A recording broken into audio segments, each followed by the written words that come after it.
বাবার সকল সম্পত্তির ভাগ বোন পাবে নাকি শুধু জমির ভাগ পাবে? খুব দরকারি একটি প্রশ্ন ভাই। আল্লাহ রাব্বুল আলামিন বাবা মায়ের সম্পদে ছেলেদের যেরকম অধিকার রেখেছেন, মেয়েদেরও কি রেখেছেন? অধিকার রেখেছেন। এই অধিকারটা শুধু জমি জমাতে না, সকল সম্পদে। এমন কি বাবার ঘর, বাবার আপনার আসবাবপত্র, ব্যবসা বাণিজ্য, কল কারখানা, দোকানপাট, ব্যাংক ব্যালেন্স যা আছে, এই সব কিছুর মূল্য নির্ধারণ করে সেখান থেকে আনুপাতিক হারে মেয়েদেরকে দিতে হবে। আমি প্রায় সময় বলার চেষ্টা করি, আমাদের দেশে বাবা বা মা মারা যাওয়ার পরে ভাই হিসাবে বোনের হক পাই পাই করে কোরআন বর্ণনা অনুযায়ী বুঝাই দিচ্ছেন, এরকম মায়ের পুত খুব কম আছে। আপনাদের মধ্যে কয়জন আছেন হাত তোলেন দেখি? বাবা মারা গেছে, মা মারা গেছে, বোনের হক বুঝাই দিচ্ছেন, হাত তোলেন দেখি কয়জন আছেন? দেখেন হাত কিন্তু উঠছে না। অনেকেরই বাবা মারা গেছেন, মা মারা গেছেন, হাত কিন্তু উঠছে না। খুব ভালো করে শুনে রাখেন, ভালো করে শুনে রাখেন।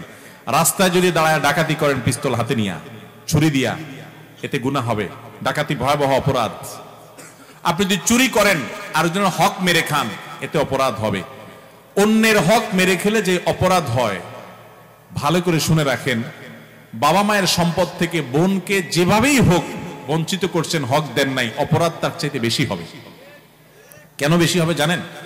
কারণ এখানে আত্মীয়, রক্ত সম্পর্কীয় আত্মীয়ের সাথে যেখানে সুসম্পর্ক বজায় রাখা দরকার, সেখানে উল্টা তাকে আরো অধিকার থেকে নষ্ট করেছেন, বঞ্চিত করেছেন, তার অধিকারকে খর্ব করেছেন।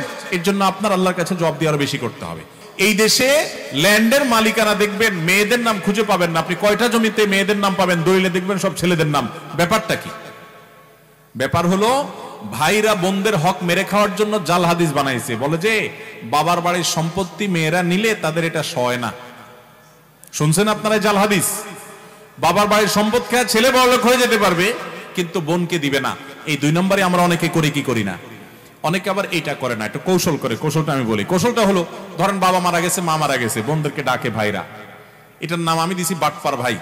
এই বাটপার ভাইরা ডেকে বলে, এখন বোন দেখো, বাবা তো যা রেখে গেছে দেখছো, বাবার জন্য অনেক পয়সা করে আমি খরচ করা লাগছে, অসুখ বিসুখ ছিল, আর তোমাদেরকে তো বিয়ের সাথে দিছি, সামনেও দেখাশোনা করা লাগবে, বোন বাগিনা আসো। এখন তোমাদের তো এখানে কোরআন হাদিস অনুযায়ী আপনার হক আছে। মৌলভী সাহেব বলছে যেটা দিতে হবে, আল্লাহ কোরআনে বলছেন ফারিদাতাম মিনাল্লাহ, আল্লাহর নির্ধারণ, এটা দিতে হবে। এখন তোমরা কি বলো? এমন ভাবে উপস্থাপন করে, বোনরা চিন্তা করে বাবার বাড়ি বিটায় উঠে দাঁড়াইতে হবে, এসে পা রাখতে হবে, এখানে একটু বেড়াইতে আসতে হবে, এখানে নাড়ি পোতা আছে, বাবা মার স্মৃতি আছে, আসতেই হবে। যদি ভাগে নিয়ে যাই, ভাই ভাবি তো আর তাকায়ও কথা বলবে না, তো দরকার হলেও বলে থাক ভাই, দেওয়া লাগবে না, আমরা খুশি। এই 2 নম্বরই করা হয় কি হয় না?